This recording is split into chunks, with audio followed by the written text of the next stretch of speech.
नमस्कार. मी भाऊ तोरसेकर. तुम्ही बघत आहात प्रतिपक्ष.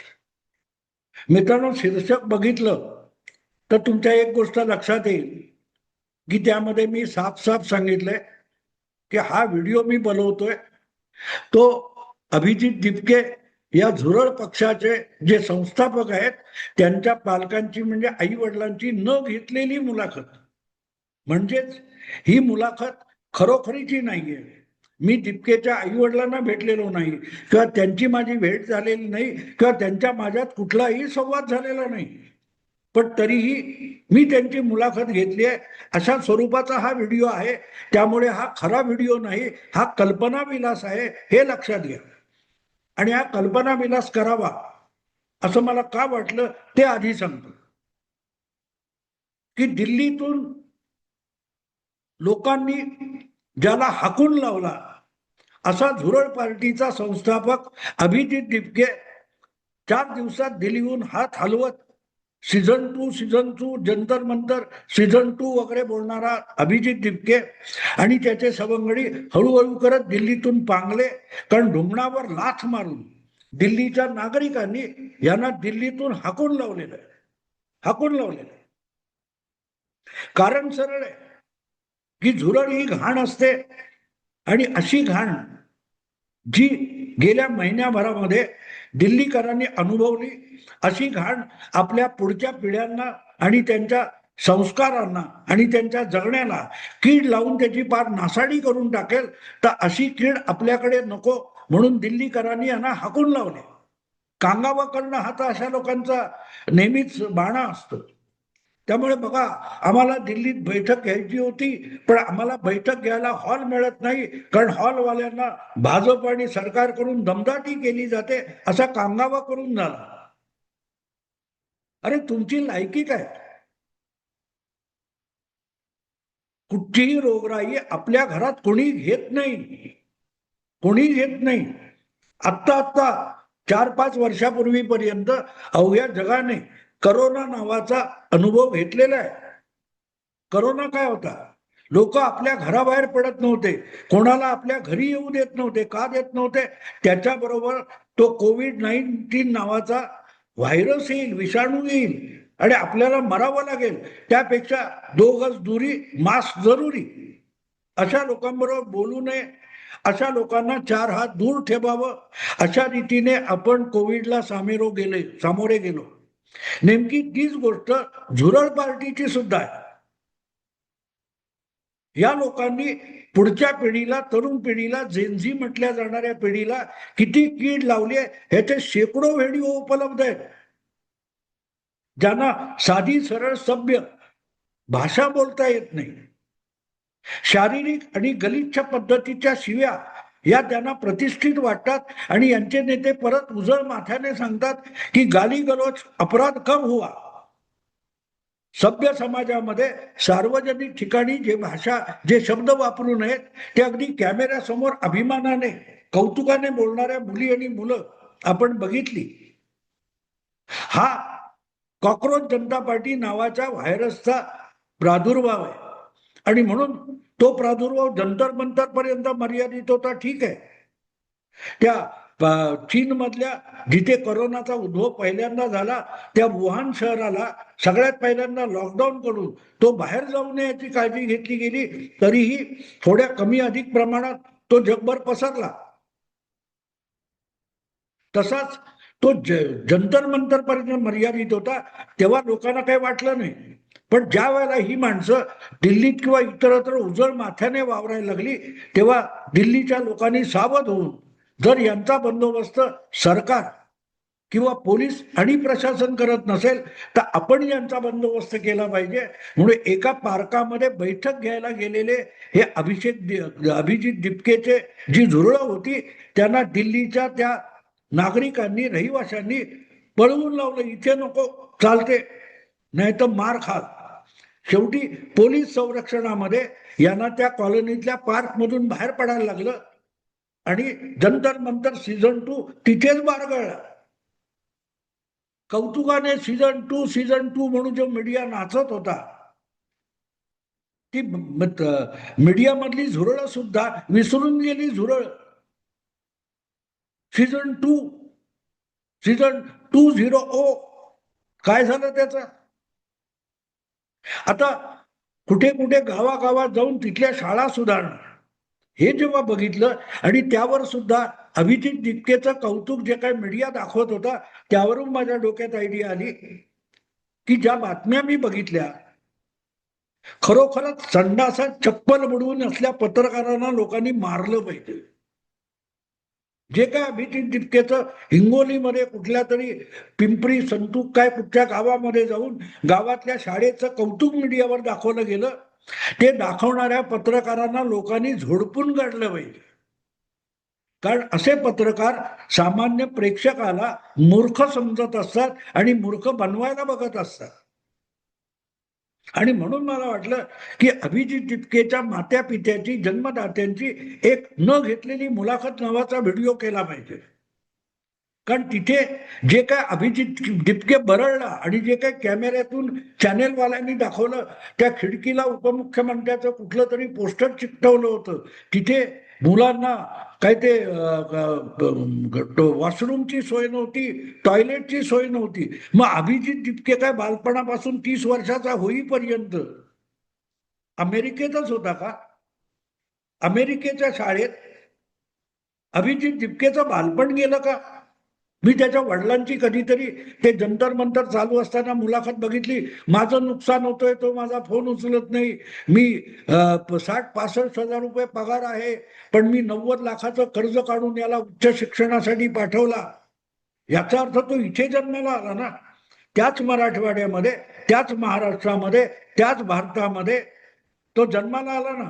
आणि गावात जन्माला आला असेल तर तिथल्या जिल्हा परिषदेच्या शाळेतच गेलाय ना. मग त्या जिल्हा परिषदेच्या शाळेत 1995 ते 2005 या काळामध्ये पंचतारांकित टॉयलेट होती का?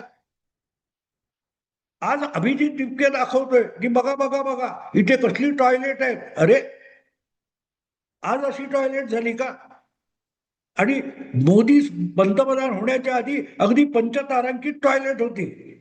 सगळीकडे लाद्या चकचकीत लावलेल्या अशा जिल्हा परिषदेच्या मुताऱ्या या सुगंधित होत्या का? एक पत्रकार प्रश्न विचारणं हा आमचा अधिकार आहे. अरे, खरे प्रश्न विचारण्याची हिंमत करा. अभिजित दिपकेला तिथल्या तिथे प्रश्न विचारायला पाहिजे होता. हे तुझं गाव आहे, ही तुझी शाळा आहे म्हणतोस, तर तू जेव्हा ह्या शाळेमध्ये होतास तेव्हा तिथे टॉयलेट कसं होतं, तिथली मुतारी कशी होती, हे एक पत्रकार विचारत नाही का? अभिजित दिपके हगला तरी ती कशी बासुंदी आणि रबडी आहे हे सांगायचं काम तुम्ही घेतलेलं आहे मराठी मीडियाने. आणि म्हणून अभिजित दिपके त्या शाळेत गेला कुठल्या गावातल्या, तर तिथे टॉयलेट कसा, भिंती कशा अरे, अनेक ठिकाणी शाळा कोसळून पडल्यात. वडाच्या झाडाखाली कुठेतरी शाळा भरवली जाते. याही बातम्या बेशरम लोकांना तुम्हीच दाखवल्यात चॅनेलवर. अभिजित दिपके नव्याने दाखवतो. आणि म्हणून मला असं वाटलं की ते काल्पनिक एक मुलाखत करावी. आणि ती मुलाखत मी काल्पनिक म्हणून तुम्हाला सांगतो. आता अभिजित दिपकेचं कौतुकच करायचंय खोटं नाटक, तर त्याला मग एबीपी माझाच्या कट्ट्यावर बोलवलंच पाहिजे किंवा मुंबई तकच्या चावडीवर बोलवलं पाहिजे.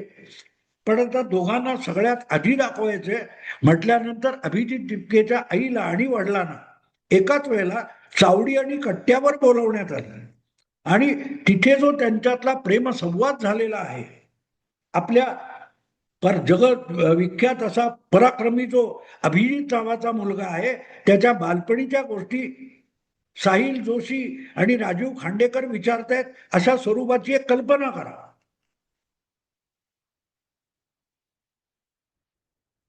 मग विचारलं, अहो, तुमचा अभिजित हा कितव्या वर्षापासून चड्डी घालायला लागला हो?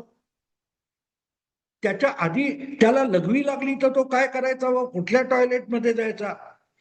अभिजितला लघवी लागली की तो विमान पकडायचा आणि अमेरिकेला जायचा, बोस्टन मध्ये किंवा न्यूयॉर्क मध्ये लघवी करायचा आणि परत विमानाने यायचा.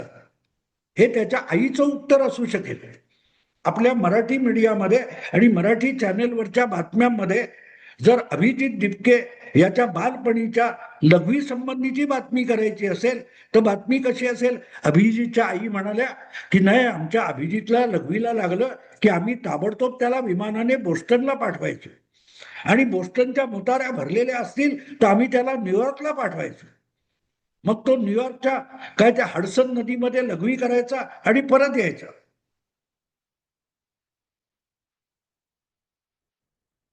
दुसऱ्यांना चावडीवर बसल्यानंतर अभिजितची आई म्हणाली नाही नाही, तो पुढे आम्ही त्याला शाळेत घातला तर तो शाळेतून परत यायचाच नाही. शाळेमध्ये शिक्षकांची कटकट व्हायची. तर काय कटकट व्हायची? नाही म्हणा, त्यावेळेच्या अभिजित जेव्हा त्या पिंपरी संतूक नावाच्या गावामध्ये जिल्हा परिषदेच्या शाळेत जात होता तेव्हा तिथल्या टॉयलेटमध्ये इतका प्रचंड सुगंध दरवळत असायचा की अभिजित लघवी लागली म्हणून टॉयलेटमध्ये गेला की त्या मुतारीतून बाहेरच पडायचा नाही, ते हुंगत बसायचं, इतकी सुगंध. मग साहिल जोशीने प्रश्न विचारला अभिजित दिपकेच्या वडिलांना की अहो एवढं अत्तर आलं कुठून, एवढा सुगंध हा त्या अभिजितच्या जिल्हा परिषदेच्या शाळेमध्ये टॉयलेटमध्ये इतका सुगंध आला कुठून? मग अभिजितचे वडील म्हणाले काय आहे, त्याच्या शाळेमध्ये एक बिरबल नावाचे शिक्षक होते. तेच बिरबल जे बादशाच्या दरबारी एक बुद्धिमंत म्हणून काम करत होते. त्यांची गोष्ट तुम्हाला माहितीच असेल बिरबलांची, की काहीतरी तो म्हणतो ना, बूंद से गई वो हौद से नहीं आती. एक बूंद, एक थेंब अत्तराचा पडला म्हणून बादशाची तारांबळ झाली. तर बिरबल हसला तेव्हा रागाने बादशाने दुसऱ्या दिवशी अख्खा हौदभर अत्तर ओतलं. ते अत्तर ओतलं, त्याचा काय उपयोग होता? तेव्हा आता ते अत्तर ओतलं आणि बिरबलने माफी मागितली. मग आता त्या अत्तराची विल्हेवाट कशी लावायची म्हणून बिरबल जो होता तो म्हणाला हे अत्तर मी घेऊन जातो. आणि मग तेच पुढे बिरबल म्हणून शिक्षक झाले अभिजित दिपकेचे आणि त्या पिंपरी संतूक गावामध्ये ते सगळं अत्तर आणलं आणि त्यांनी तिथल्या टॉयलेटमध्ये ओतून दिले. कित्येक वर्ष गेली पण त्या टॉयलेट मधला खुशबू संपत नाही, इतकं अत्तर तिकडे बिरबल सरांनी ओतलं, असं अभिजित दिपकेचे वडील म्हणाले. काल्पनिक मुलाखत आहे, कोणीही काही बोलू शकतो. अभिजित दिपके जर अधिकृतरित्या वाटेल ती बकवास करत असेल तर त्याच्या आई वडिलांची मुलाखत म्हणून मी काही खोटं न सांगू शकतो. तर सांगायचा मुद्दा असा की अभिजित दिपकेच्या वडिलांनी सांगितलं की बिरबल गुरुजींनी जे हौदभर अत्तर आणलं ते पिंपरी संतूक गावातल्या जिल्हा परिषदेच्या शाळेत ओतून दिलं, त्यामुळे सगळ्या शेतांमध्ये अत्तर गेले. गावात कुठेही कोणी लघवी केली, घाण केली तरी त्याची दुर्गंधी येतच नाही. आणि अशा सुगंधी वातावरणामध्ये अभिजित दिपके वाढला. म्हणूनच पुढल्या काळामध्ये शाळेत तो जायला लागल्यानंतर त्याला बोस्टनला किंवा न्यूयॉर्कला आम्ही लघवीला पाठवत नव्हतो. बेशरम लोक पत्रकार किती झाले, एकाची हिंमत नाही अभिजित दिपकेला विचारायची की गधड्या, तू जेव्हा या शाळेमध्ये 20 वर्षापूर्वी शाळकरी विद्यार्थी म्हणून येत होतास तेव्हा टॉयलेट कसा होता, तेव्हा भिंती कशा होत्या, त्या संगे मरमर ताजमहालचे काढून इकडे लावले होते? एक पत्रकार त्याला विचारत नाही. पत्रकारिता बेशरम किती होत गेली आहे. आम्हाला प्रश्न विचारायचे आहेत. मोदी पत्रकार परिषद घेत नाही. अरे असल्या खोड्यांसाठी कोण पत्रकार परिषद घेईल? ज्यांना खोटच ऐकायचं असतं आणि मार्केटिंग करायचं असतं, अजेंडा चालवायचा असतो, त्यासाठी पंतप्रधानाकडे वेळ नाहीये वाया घालवायला. त्यासाठी तो सौरभ दास आहे, तुम्हाला असीम सरोदे आहेत, तुमचे उल्हास बापट आहेत, अभिजित दिपके आहे, ह्या सोयी करून दिल्यात ना तुम्हाला. बोलत बसा त्यांच्याबरोबर, दाखवत बसा.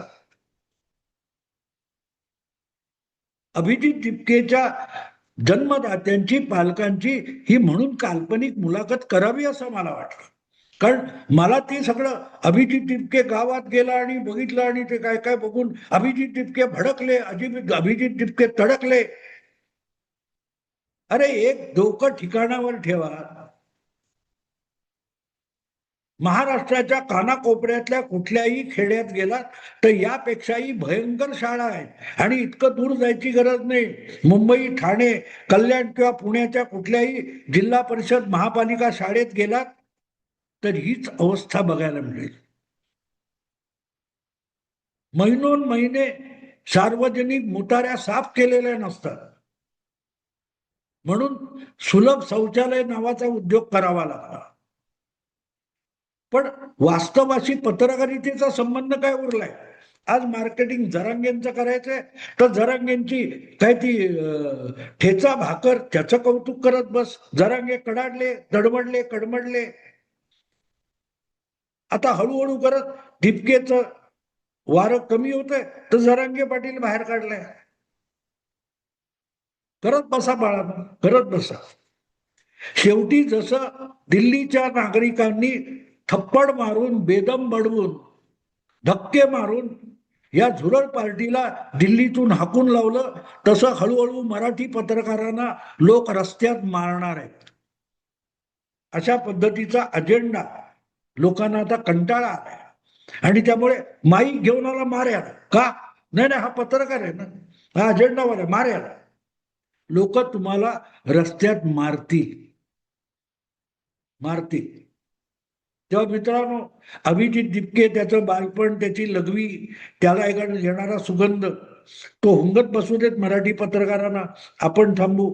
विषय आवडला लाईक करा, शेअर करा, आणि प्रतिपक्षाला सबस्क्राईब करा. नमस्कार.